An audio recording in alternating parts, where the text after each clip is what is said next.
Good evening friends, मैं अमित लंगर administrators institute की तरफ से आज हम पहल करने जा रहे हैं। एडमिनिस्ट्रेटर्स इंस्टीट्यूट एक नई पहल करने जा रहा है।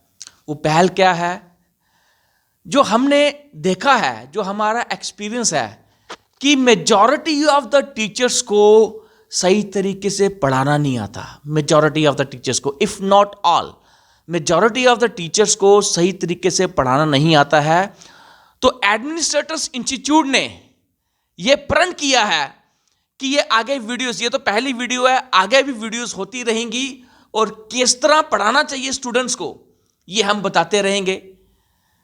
एक पहल एडमिनिस्ट्रेटर्स इंस्टीट्यूट ने यह भी की है कि बच्चों को पढ़ाने के अलावा बाहर आउटिंग करवाना, ताकि इनकी अच्छे से ग्रूमिंग हो सके, मेंटल और फिजिकल इनकी डेवलपमेंट हो सके। यही कारण है कि एडमिनिस्ट्रेटर्स इंस्टीट्यूट ने अपने बच्चों को एंकरिंग सिखाने का प्रण किया है और आउटिंग में डिफरेंट डिग्निटरी से मुलाकात करना, ताकि इनका बोलने का तरीका इनको आ सके, कितना बोलना है, कब बोलना है, क्या बोलना है, किस सिचुएशन में क्या बोलना है। इनकी ओवरऑल ग्रूमिंग डेवलपमेंट के लिए एडमिनिस्ट्रेटर्स इंस्टीट्यूट ने यह पहल की है।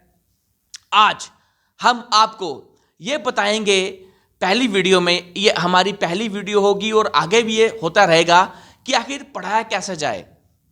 दोस्तों, आपने ये चीज देखी होगी कि मेजॉरिटी ऑफ द टीचर्स ये बोलते हैं बच्चों को, चलो जी सबक याद करो, आप ये याद करो, आप फिजिक्स याद करो, केमिस्ट्री याद करो, बायो याद करो, एसएसटी याद करो, या जो भी है। दोस्तों, ये सबसे गलत चीज है। अगर याद करने के लिए हम लोग बोल रहे हैं, पेरेंट्स भी मेजॉरिटी यही बोलते हैं कि याद करो, अगर वो याद करने के लिए बोल रहे हैं, इट मीन्स वो स्टूडेंट्स को क्रैम करने के लिए बोल रहे हैं। This is the wrong method. ये मेथड बिल्कुल रॉन्ग है। अगर स्टूडेंट, अब देखिए इसका असर कैसे होगा, इसका साइकोलॉजिकली नेगेटिव असर कैसे होगा, ये ध्यान से सुनिए। टीचर्स ने या पेरेंट्स ने बोला याद कर, बच्चों ने याद किया, वो याद किया हुआ उनको हमेशा के लिए या लॉन्ग टर्म के लिए वो याद नहीं रहता। With the passage of time वो बड़ी जल्दी वो भूल जाता है। जब वो भूल जाता है तो बच्चों को घर दिमाग में ये बात घर कर जाती है, साइकोलॉजिकली उनको ये लगता है कि वो इंटेलिजेंट नहीं है, वो पढ़ नहीं सकते, पढ़ाई उनसे कोसों दूर होती चली जाती है, वो खुद पढ़ाई से कोसों दूर होते चले जाते हैं, जिसका नतीजा ये होता है आज भी मैक्सिमम जो स्टूडेंट्स हैं उनके ज्यादा अप टू द ज्यादा मार्क्स नहीं आते, या वो इतने वेल वर्स्ड नहीं है स्टडीज में। पास होना या 12th या ग्रेजुएशन होना, that is not the studies. Studies ये है कि वो सोसाइटी में टफ से टफ सिचुएशन को फेस कर सकें, उनका हल कर सकें, ये होती है स्टडीज। वो जितने मर्जी टफ सिचुएशन आ जाए, वो उसको चुटकियों में इजी वे में कर दें, उसका हल कर दें। This is the studies. किस तरह कितनी बात करनी है, सिचुएशन के अकॉर्डिंग कैसे रिएक्ट करना है, दिस इज द स्टडी। आज भी हम देखते हैं मेजॉरिटी ऑफ द स्टूडेंट्स, हमारे स्टूडेंट्स में पेशेंस नहीं है, टॉलरेंस नहीं है, छोटी छोटी बात पे वो झगड़ना शुरू हो जाते हैं। ये सब इसी का नतीजा है, क्योंकि उनको लगता है कि पढ़ाई एक बड़ी टफ चीज है, जबकि इसके लिए हम टीचर्स, पेरेंट्स रिस्पॉन्सिबल हैं। अब इसका तरीका क्या है? खासकर टीचर्स के लिए, टीचर्स को यह बोलना है बच्चों कि आप समझो, उनको समझाना है, उनको टॉपिक सब्जेक्ट को उनको इस तरह समझाना है कि वो अच्छे से अंडरस्टैंड कर जाएं। जब वो अंडरस्टैंड कर जाएंगे, उनको बोलना है write in your own words. साथ ही में उनको बोलना है ask any question related to the topic, related to the subject, ask an number of questions. उनकी क्वेरी, जितनी भी क्वेरीज हैं वो आप सॉल्व करवाएं, उनको हल करें। और बच्चों को ये नहीं बोलना याद करो, उनको टॉपिक को अच्छे से अंडरस्टैंड करवाएं। Understand is the word, learning is not the word. आपने लर्न करना ये नहीं बोलना है, आप उनको अच्छे से अंडरस्टैंड करवाएं। Then ask them to write in their own words. जब वो अपने वर्ड्स में लिखेंगे, स्टार्टिंग में गलतियां निकलेंगी, आप चेक करें, गलतियां दूर करें। जब वो वर्ड्स में लिखेंगे, उनको अच्छे से अंडरस्टैंड होगा। उनको बोलो, अगर वो नहीं लिख पा रहे उनको बोलो हिंदी में लिखो, डोगरी में लिखो, कोई बात नहीं। जब वो लिखेंगे उनको पता लग जाएगा, टॉपिक पे उनकी कमांड है। जिसके कारण उनका कॉन्फिडेंस बढ़ेगा, उनका इंटरेस्ट बढ़ेगा, तो वो बड़ी ऊंचाइयों तक हमारे स्टूडेंट्स पहुंच जाएंगे। तो dear teachers and dear parents, आज से आप प्रण कर लीजिए, आपने अपने बच्चों को ये नहीं बोलना है कि याद करो, आपने उनको अच्छे से अंडरस्टैंड करवाना है, टॉपिक को अंडरस्टैंड करवाएं। Then ask them to write in their own words, चाहे पहले डोगरी में लिखाएं। इंग्लिश में मेरी भी इंग्लिश स्ट्रांग नहीं है, हो सकता है मिस्टेक हो, जब मिस्टेक नहीं लिख पाएंगे तो नेगेटिव असर जाता है, वो दूर होते जाते हैं, कॉन्फिडेंस टूटता है। उनको डोगरी में ही लिखाएं, जब डोगरी में उनको स्टूडेंट्स को पता लग जाएगा yes we have command over the subject, जब ऐसा होगा तो वो इंग्लिश में भी हिंदी में भी ऐसा ऐसा लिखना शुरू कर देंगे।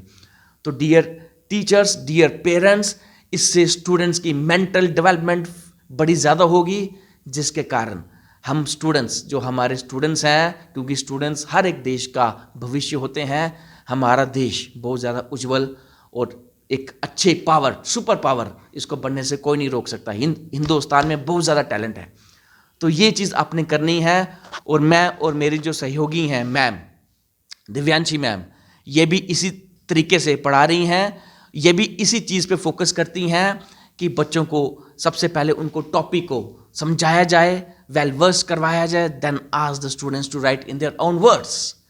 तो दिस इज द वे। आगे मैं बड़ी ज़्यादा चीज़ें आपको बताता रहूँगा कि किस तरह अच्छा पढ़ाया जाए और किस तरह बच्चों का इंटरेस्ट उस पर कायम रहे, पढ़ाई से वो दूर ना हो, जबकि वो पढ़ाई को बड़ा ज़्यादा इंटरेस्टिंग वे में वो पढ़ें और इसको कभी भी अपने से दूर ना होने दें। तो मैं बच्चों को भी रिक्वेस्ट करूंगा कि उनके व्यूज़ क्या हैं, ये बच्चे साझा करेंगे। सबसे पहले हमारी 10th की छात्रा तोयबा फारूक, ये कुछ अपने व्यूज़ साझा करेगी आपसे। I wholly agree with sir what he said. According to me, this is the best way to boost up the confidence of students. It enhances the vocabulary of students, as spoon feeding is not the only way to success. Students can speak without hesitating. They get boosted up. Their confidence level get high. Teachers should also support in and contribute to students so that they can get what they want. This is the best initiative and can get better results. Now I will request Ashish Kumar, जो हमारे 10th के छात्र हैं, वो अपने views साझा करेंगे।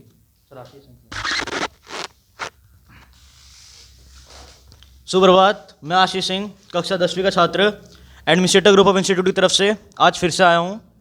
आज पहले मैं आपको बताना चाहूँगा कि भारत देश आज दुनिया में सबसे अव्वल नंबर पे है युवा आबादी में, जिसमें हमारे देश में 63% आबादी जो है वो युवा है। लेकिन उस आबादी में 96% लोग ऐसे हैं जिनके पास डिग्री लेने का कोई फ़ायदा नहीं। वो डिग्री लेने का फ़ायदा इसलिए नहीं क्योंकि उनको आज तक यही नहीं पता चला कि पत्र कैसे लिखते हैं, किसी चीज़ को किसी में भी लेटर लिखना है कैसे लिखना है। उनको बस ये कि डिग्री मिल गई। आज़ादी से पहले जो भी बच्चा भले 8वीं 10वीं पास करे तो वो इतना माहिर था कि उसको सब पता था कैसे होता है। वो इसलिए पता था क्योंकि बच्चे पढ़ के साथ पूरा समझ के करते थे, उनको पूरा याद नहीं, समझते थे कैसे होगा, पूरा प्रैक्टिकल चीज़ें कराते थे। लेकिन उसके बाद आज़ादी के बाद देश में ऐसे कई नियम आ गए, इतनी मोटी मोटी किताबें आ गई कि बच्चा समझ ही नहीं पाता करना क्या है। उस पर इतना प्रेशर भार पड़ जाता है कि बच्चा आगे जाके सुसाइड करता है। भारत में आज हर 3 मिनट में एक बच्चा सुसाइड करता है। अब आज के टाइम में तकनीकें हर जगह है, गूगल आ गए, गूगल आ गए, ट्विटर आ गए तथा अन्य चीज़ें आ गई। आप कुछ भी हिस्ट्री की जो इतनी मोटी मोटी किताबें आप एक बार सर्च करिए, छोटी सी डेट में पूरा पता चल जाएगा क्या हुआ है। लेकिन तो भी उस बच्चे को पूरा रटना पड़ता है प्रश्न कि ये नहीं कि वो समझे कैसे और अपने शब्द में लिखे, क्योंकि उन बच्चे ऐसे होते हैं जो अगर वो हिंदी में पूरा बता देते हैं, ओरली अगर आप उनको पूछो एकदम ढंग से पूरा उसको उत्तर दे देंगे, लेकिन लिखने की दिक्कत ये है कि उनको अंग्रेजी में लिखना पड़ता है और बच्चों की अंग्रेजी बेहद कमज़ोर होती है तो वो लिख नहीं पाते। टीचर हैं वो भी उसी चीज़ से पढ़े हैं। अब आप ये मानिए कि 5 साल के सब जो सैलरी एक टीचर ले रहा है वो ये चाहता है कि 5वीं से तथा 4थी क्लास का बच्चा क्रिटिकल थिंकिंग सीखे, जो आज तक टीचर ने कभी सीख नहीं पाया। धन्यवाद। मैं Ashish Singh, administrator group of institute की तरफ से। तो डियर पेरेंट्स, डियर टीचर्स, ये हमारे बच्चों के भी आपने व्यूज़ देखे। तो ये एडमिनिस्ट्रेटर्स इंस्टीट्यूट की तरफ से ये पहल है और ये आगे भी चलता रहेगा। हम आपको ये बताते रहेंगे कि एटलीस्ट बच्चों से आप कैसे बिहेव करें, बच्चों की अच्छे से ग्रूमिंग कैसे होगी, this is one other video. आगे भी हमारी एडमिनिस्ट्रेटर्स इंस्टीट्यूट की तरफ से वीडियोस आते रहेंगी कि बच्चों को आखिर पढ़ाई से लगाव किस तरह लगाया जाए। आपका बहुत बहुत शुक्रिया। Thank you very much.